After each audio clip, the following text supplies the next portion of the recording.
반갑습니다. 김영무의 공자필력기 그 세 번째 시간인데, 오늘은 공자가 말한 예도 예자 예와 어지린자 인에 대한 탐구를 해 보십시다. 우선 예란 예의로, 인은 어짐으로 이해해도 좋을 것 같습니다. 그렇다면 예, 즉 예도의 본질은 무엇인지 그 유래부터 살펴보도록 하십시다.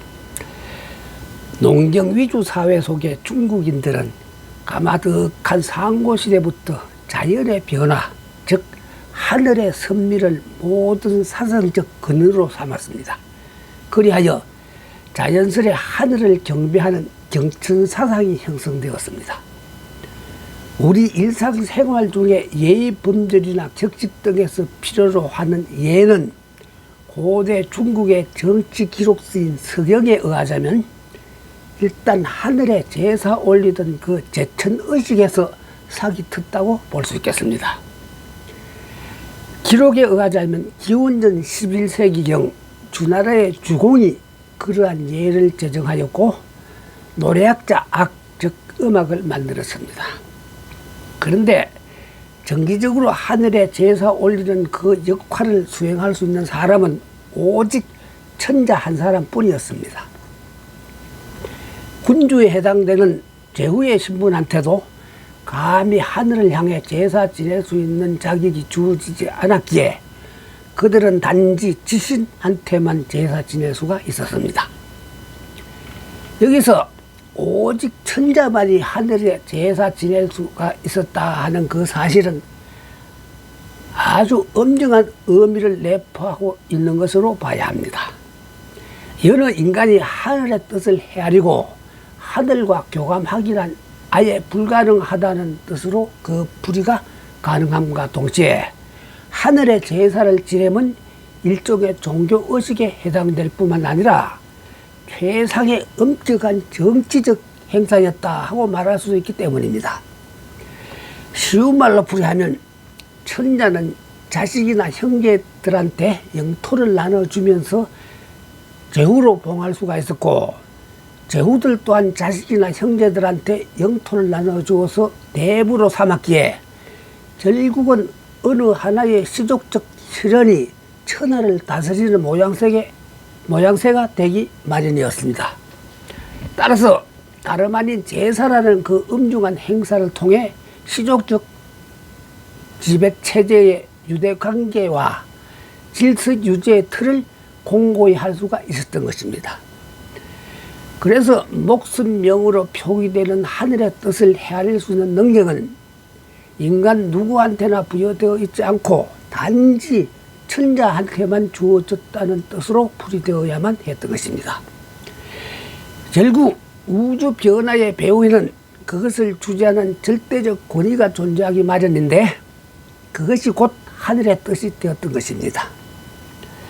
상고에 해당하는 하은대에서부터 주나라로 면면이 이어온 인격 신으로서의 상제 사상이란 곧 하늘의 뜻인데 그 상제가 전 우주와 인간 만사를 주재한다고 여겼던 것입니다.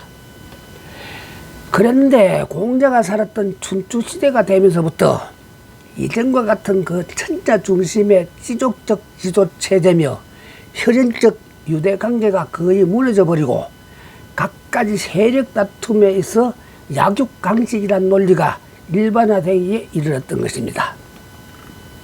다시 말하면 전례적 상제 사상만으로 당시의 시대 질서를 바로잡기에는 그 당시의 시대 정신이 용인할 수 없게 되었습니다. 공자는 거의 나이 50이 되었어야 비로소 천명을 알았다고 했습니다. 나는 15살에 배움의 뜻을 두었고 30에는 뜻이 확고하게 섰으며 40이 되어서는 마음의 흔들림이 없었다. 50살이 되어서는 천명을 알았고 60에는 어떤 말을 들어도 마음으로 다 통할 수가 있었으며 70에는 마음대로 하여도 도리의 언남이 없게 되었다. 위정사. 여기에서 우리가 특히 유의해야 할 점은 공자가 말하는 천명 속에는 이미 신적이며 종교적인 의미의 상제라는 존재가 배제되어 버렸다는 사실입니다. 공자는 인간의 도덕적 본성이 곧 천명이며 인간은 자신의 부당한 인격적 수양에 의해 천명을 얻을 수가 있다고 보았습니다. 극히 평범한 말 같기도 하지만 이 표현 속에는 실로 엄청난 의미가 함축되어 있어 인본주의의 선언이나 다를 바가 없는 내용이 되기도 합니다. 학자 남상호는 그에 이어서 육경과 공자 인학에서 공자와 예의 관계를 다음과 같이 서술했습니다. 공자는 역사 시간의 지속과 변화 속에서 적절한 실천 형식의 추구를 인간의 본성 속에서 찾아 예의 개념을 정립했다. 그리하여 첫째, 귀신 성김에서 사람 성김으로 전환시켰고, 둘째, 예의 본질적인 내용을 인간의 본성인 의질인 즉 의심으로 정했고, 셋째, 예의를 역사 시간의 지속과 변화 속에서 실현되는 중용의 도로 이해했다. 벼랑간 개념 파악이 꽤나 어려운 용어들이 마구 쏟아진 모양 같기도 한데, 당장은 예의에 있어 공자가 귀신 성김에서 사람 성김으로 전환시켰다는 사실만 수용해도 좋을 것 같습니다. 말하자면 석가모니가 인간이면 누구나 부처가 될 수 있다 하는 선언을 한 것처럼 공자 또한 인간이면 누구나 하늘과 하나가 될 수 있다 하는 식의 가능성을 부여하였기에 이르렀던 것입니다.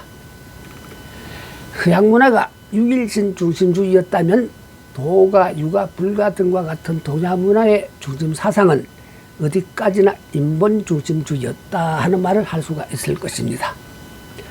특히 유가의 사상은 하늘이 비록 인류의 역사적 과정과 인간의 실존적 삶에 적당한 섭리를 주장하기는 하나, 하늘의 그 섭리는 인간도 능히 터득할 수가 있다 하는 가능성까지 내포하기에 이르렀던 겁니다. 노자가 자연은 어질지 않다 하는 의미로서 천지불인이라 했듯이, 도가는 냉정한 거리를 두고 하늘, 즉 자연을 상대하려 들었다면, 유가는 처음부터 인간과 하늘의 친화적인 사상을 고수하려 들었다고 말할 수도 있습니다. 혹은 도가의 사상이 인간의 편에서 자연을 향한 것이라 한다면, 공자에 의한 유가의 사상은 자연 즉 하늘을 인간 내부로 끌어들인 것이라 볼 수도 있습니다. 애초에는 자연이 일종의 종교적 대상이었는데, 유가는 그 자연의 법칙을 인간한테 내재하는 도덕적 본성으로 전환시켜 하늘과 사람 간의 이분법적 단순 시각을 탈피하여 하나이면서 둘이고 둘이면서 하나라는 대조화, 즉 긍정의 관념인 천인합일의 사상으로 논리화했던 겁니다. 결과적으로 유가 사상의 핵심은 자연 법칙에 도덕적 의의를 부여함에 있었습니다. 따라서 공자가 말하는 하늘은 이미 객관적인 자연의 하늘이 아니고 거기에는 의지가 있고 도덕적 속성이 있는 인격신이며 우주와 인류 사이의 신비로운 주제자로 전환이 되어버린 존재였던 겁니다. 따라서 사람은 하늘을 향해 단지 경외할 수만 있을 뿐 그에 저항할 수는 없는 노릇으로 보았습니다. 그런데 결과를 두고 보면 하늘을 경외함이 곧 인간을 경외함으로 되돌아오는 논리로 기결되어 버린 겁니다. 그래서 유가의 사상은 철두철미한 인본주의가 되어 있습니다. 결국 인간의 윤리 규범이 곧 예가 되는데, 그 예를 사회학적 의미로 풀이할 때는 위계질서가 되고, 달리 풀이하면 사회적 화해의 규범이라 말할 수도 있습니다. 공자는 주나라 초기를 가장 이상적인 국가 모델로 설정하고, 그때야말로 예가 올바르게 행해졌고 명분이 분명한 사회이며 인도가 제대로 실천되었고 극히 건전한 문화가 형성된 사회로 보았습니다. 따라서 공자의 이상은 주나라 초기와 같은 안정된 사회를 건설함에 있었습니다. 아니, 공자는 당신이야말로 하늘로부터 부여받은 사명의식을 지녔다고 생각했던 위인입니다. 그래서 다음과 같은 말도 할 수 있었습니다. 공자가 말했다. 문왕이 이미 돌아가셨으니 그를 문은 내게 있지 않은가. 하늘이 바야흐로 이 문을 없애려고 했다면 내가 이 문에 참여하지 못했을 것이다. 그러나 하늘이 이 문을 없애려 하지 않았으니 광이란 땅의 사람이 감히 나한테 어떻게 하겠는가. 자한 5. 공자가 조국이 노나라를 떠나 유랑할 때 광이란 지역에 들어갔다가 그곳 주민들의 숙적이었던 양호로 오인되어 살해당할 위기를 맞았을 때 주민들과 싸우기를 원하는 제자들한테 그가 했던 말이 이와 같았습니다. 그를 문이란 문화라는 뜻으로 해석하거나 길도가 현실에 드러남이거나 보다 구체적인 내용에 있어서는 예약이나 사회제도 등으로 해석해도 무방합니다. 원래 문이란 꾸밈을 뜻하는 말이 되기도 하고 속내란 의미의 질과 함께 사용될 때는 외양에 해당되기도 했습니다. 제자인 번지가 지혜로움이란 무엇입니까? 하고 묻자 공자는 사람이 즉시할 도리에 힘쓰고 귀신을 공경하나 멀리 한다면 지혜롭다고 할 수 있다 하고 대답했다.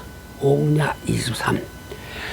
논어에 나오는 이 말은 사람이 지켜야 할 도리가 곧 예라는 표현이 되며 예가 곧 하늘의 뜻이 되기도 한다는 것입니다.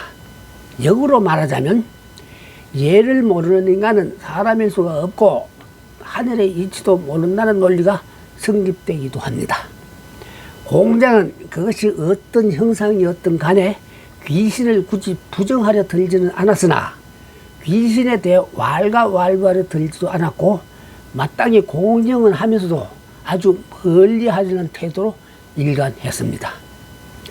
여기서도 우리는 중국인들의 현세 중심주의를 엿볼 수가 있습니다. 다른 한편 인간이 하늘의 뜻을 따르기 위해서는 불가피한 제약이 필요하기 마련이었습니다.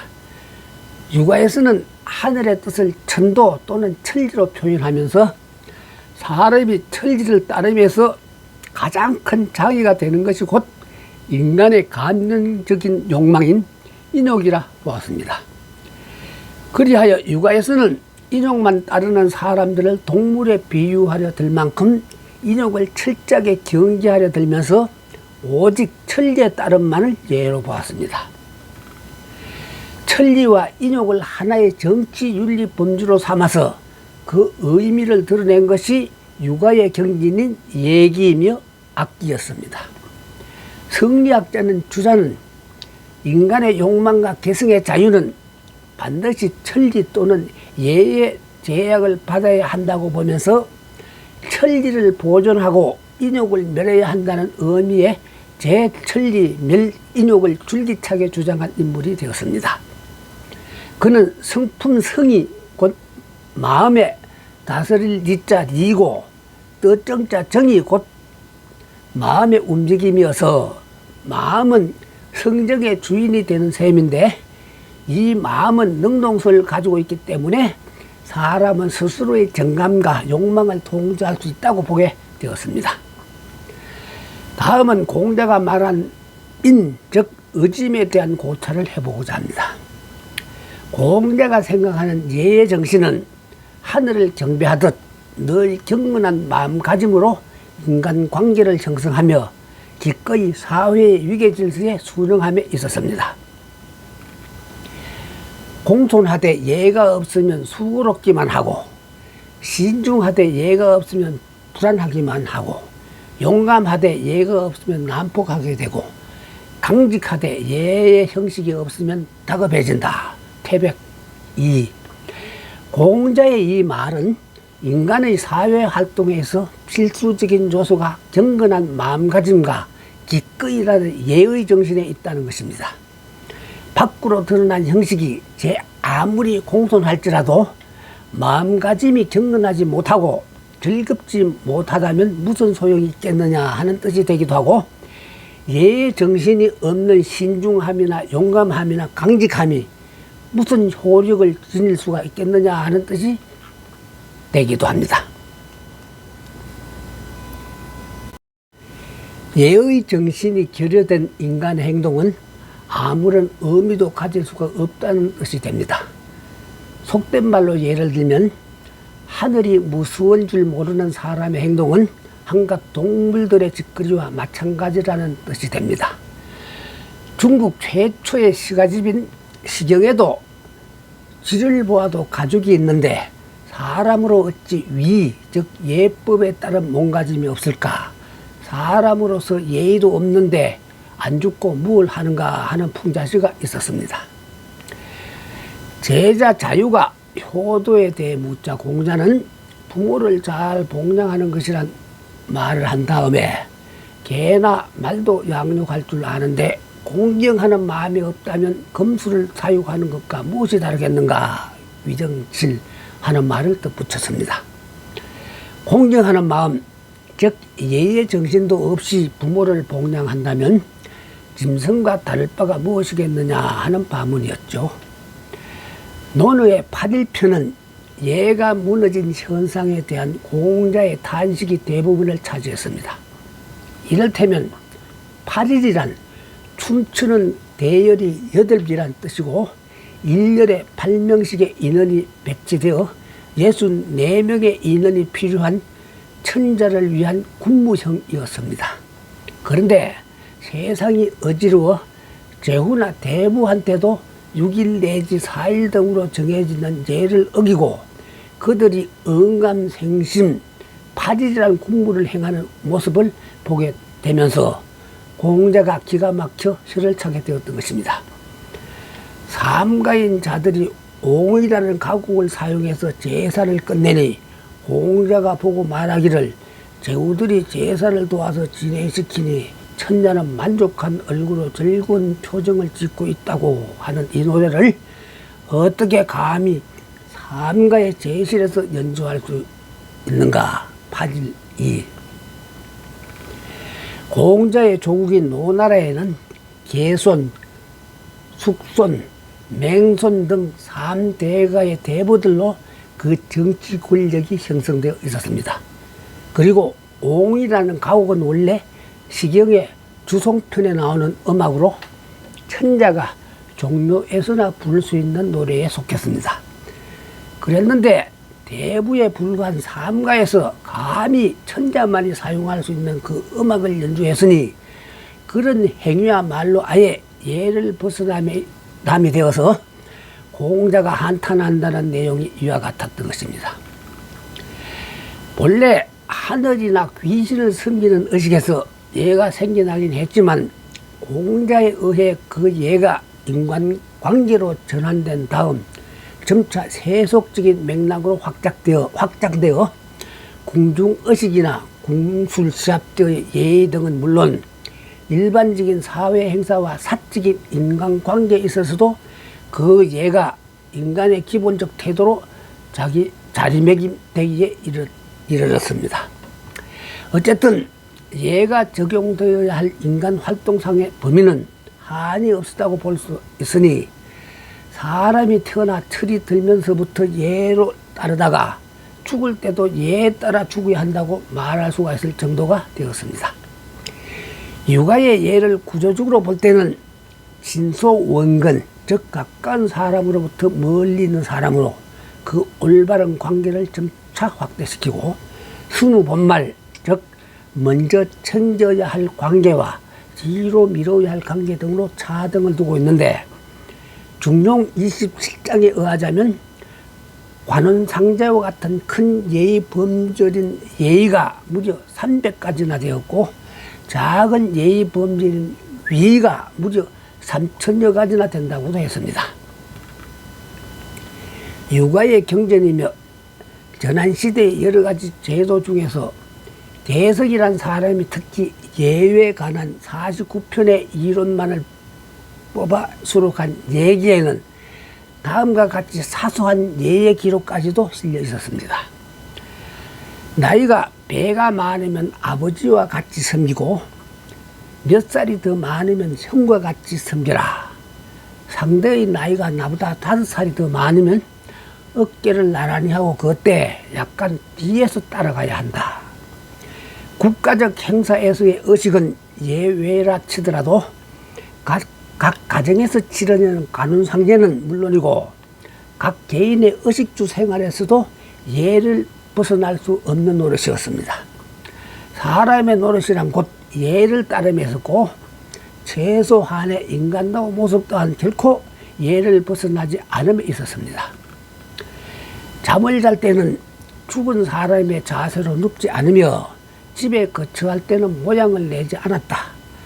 상복을 입은 사람을 보면 비록 예를 차려야 할 만한 절친한 사이가 아닐지라도 반드시 슬픈 낯빛을 지어 보였고 면류관을 쓴 사람과 눈먼 사람을 보면 비록 사석일지라도 반드시 예를 갖춘 모습을 취했다.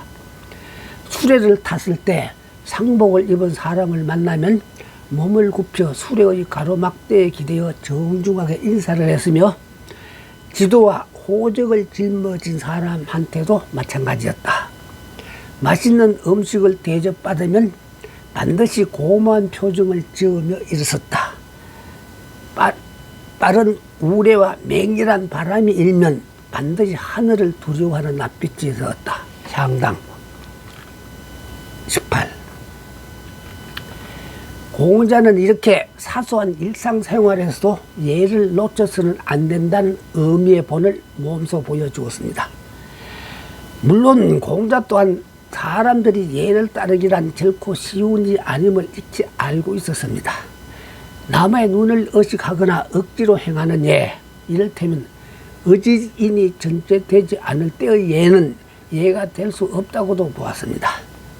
실례를 들자면 조상을 향한 제사를 지낼 때 귀찮은 마음으로 마지못해 밥그릇을 향해 절을 한다고 해서 그게 무슨 예가 될 수 있겠느냐 하는 뜻이 되었던 것입니다. 다음과 같은 공자의 말이 바로 그런 뜻이었습니다. 사람이 어질지 않으면 예를 행해서 무엇하겠는가? 사람이 어질지 않으면 음악을 해서 무엇하겠는가? 8.13. 비로소 사람은 먼저 어지러야 한다는 말을 공자가 하고 있는데 앞에서 말한 바 있는 경건하고 즐거운 마음자리가 곧 의심이었습니다. 사람이 어지러야 한다는 말이 곧 공자가 말한 의지인이 됩니다. 안연히 의지인에 관해 묻자 공자가 이렇게 대답했다. 자신을 이기고 예로 돌아가는 것이 인을 행하는 것이다. 하루 동안 자신을 이기고 예로 돌아가면 천하가 인으로 귀결될 것이다. 인을 행하는 것은 자신으로부터이니 다른 사람으로 말미암아 나타나겠는가? 안연히 그 조목을 묻겠습니다 하고 말했다. 공자가 대답하길 예가 아니면 보지 않으며 예가 아니면 듣지 않으며 예가 아니면 말하지 않으며 예가 아니면 움직이지 않는 것이다. 안연 1. 공자는 이상적인 인간 본성의 드러남을 의지인으로 보았으며 인을 행하는 것은 자신으로부터이니 하는 말로 인간을 가치 판단의 주체적 존재로 인식하려 들었습니다. 그러면서도 이상적인 인간 본성의 발현이 어렵다는 뜻도 내비쳤습니다. 왜냐하면 육아에서 말하는 인간의 본성에는 하늘의 뜻이 내포되었기 때문입니다. 그러니까 문제는 늘 자신을 이긴다는 의미의 극기로 귀결되었습니다. 공자는 인간의 본성은 어질지만 앞에서도 언급되었다시피 각자의 기질이나 여러 가지 생활 습관에 의해 못된 근성이 생리화되어 있으니 그 못된 생리를 스스로 극복해야만 본래의 참모습인 인간이 될 수가 있다고 보았던 것입니다. 군자는 조심해야 할 것이 3가지가 있으니 젊었을 때는 철기가 아직 안정되지 못한지라 조심할 것이 여색이고 장년이 되면 철기가 넘칠 때라 조심할 것이 싸움이고 늙음에 미쳐서는 슬기가 쇠한지라 조심할 것은 욕심에 있다. 계시 8. 이렇듯 공자는 늘 부드러운 어조로 보편적인 지실만을 논했으나 그 말을 실천하기란 결코 쉽지만은 않았습니다.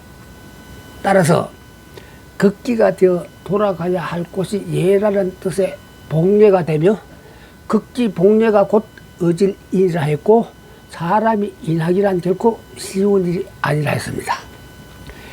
육아에서는 극기 복례의 사상적 근원을 주역에 나오는 회사 후소 즉 꾸밈을 시기하면 허물이 없으리라 하는 비괴 상구의 효사에서 찾고자 했습니다. 논어에도 나오는 이 회사 후소는 중국의 예술론 전반에 큰 영향을 미친 명제가 되기도 하는데 한마디로 외면적 형식의 완비성보다는 내면적 충실성이 보다 귀하다는 뜻으로 결국 자기 자신을 속이지 않음을 말한다는 의미로 볼 수가 있겠습니다. 그래서 육아에서는 홀로 있을 적에도 도리에서 어긋나는 일을 삼가한다는 의미의 신독이란 개념을 그 어떤 무엇보다 중시하게 되었습니다. 성리학자 주자는 사람들이 먹고 마시는 행위 중에서 어떤 경우가 천리에 속하고 어떤 경우가 인욕인가 하는 문제에 대해 깊이 생각을 해본 다음 생존을 위해 먹고 마시는 단순한 행위는 천리로 여겼지만 미미 즉 맛있는 것만을 구하는 행위는 인욕이라 정의하기도 했습니다.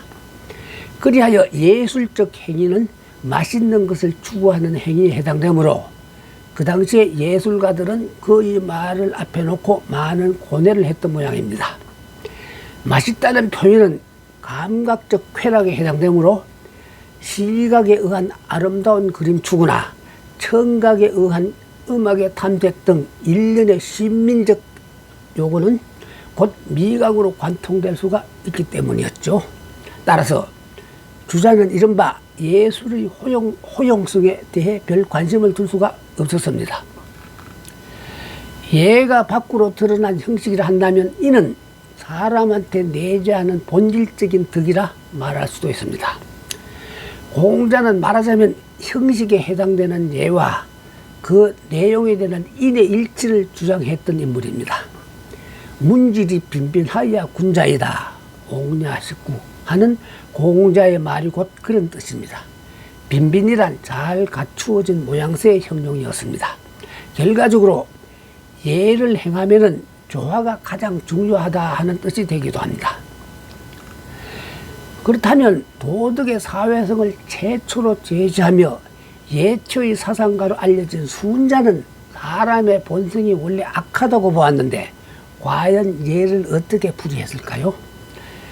그 기능성과 형식적 측면을 특히 강조한 순자는 예에 있어서도 역시 어떤 이상론이 아닌 현실 논리로 일관하려 들었습니다. 예는 어디에서 생겨나는가? 사람은 나면서부터 욕망이 있는데 바라면서도 얻지 못하면 곧 추구하지 않을 수 없고 추구함에 일정한 기준과 한계가 없다면 곧 다투지 않을 수 없게 되어 있다. 다투면 어지러워지고 어지러워지면 궁해진다. 성왕이 그 어지러움을 싫어하기 때문에 예를 제정해서 이들의 분계를 정함으로써 사람들의 욕망을 충족시켜주고 사람들이 원하는 것을 공급해 하였던 것이다. 그리하여 욕망은 반드시 물건에 궁해지지 않도록 하고 물건은 반드시 욕망에 부족함이 없도록 하여 이 두 가지가 서로 균형 있게 발전하도록 했는데 이것이 예가 생겨난 이유이다. 예론. 순자는 인성이 본래 착해서 나타나는 어짓인이란 처음부터 기대할 수 없는 일이고 그러한 인을 통한 예 또한 애초부터 불가능하다는 전제하에서 엄격한 제도에 의한 예론을 전개하려 들었습니다. 그러한 제도에 의한 예를 제시한 선왕들의 마음자리가 곧 어짐에 해당된다는 뜻이었죠. 그러한 의미에서 순자는 예를 위한 인간의 교육 제도를 최우선책으로 삼을 수밖에 없었던 것입니다. 다른 한편 위정자들에 의한 육아의 예는 다시 한번 국가의 통치 이념에 위배되지 않는 범위라는 한계가 주어지기도 했습니다. 이를테면 정치적인 배경 아래에서 한나라 이후에 만들어진 군의신강, 부의자강, 부의부강이란 3강은 강제성을 가미한 수지적 기강과 법도로 군주를 향해서는 무조건적 충성이며 부모한테는 무조건적 효도이며 아내는 무조건 남편을 받들어야 함이 곧 예라는 식으로 각색되어 버렸습니다. 처음부터 끝까지 윤리적인 등복에 해당되는 공자예가 그만 통치 권력에 의한 강제력의 바탕 위에 오르게 된 셈이었죠. 공자의 원래 사상에 신하는 두 임금을 섬기지 않는다는 엄의 불사이군이나 적자 중심의 부권주의 따위도 들어있지 않았습니다. 세상에 존재하는 그 어떤 이념이나 종교도 정치 권력에 접목되는 순간 그 본질이 변할 수밖에 없었던 것입니다. 시청해 주셔서 감사합니다. 다음 이 시간의 주제는 공자의 예와 악이 되겠습니다.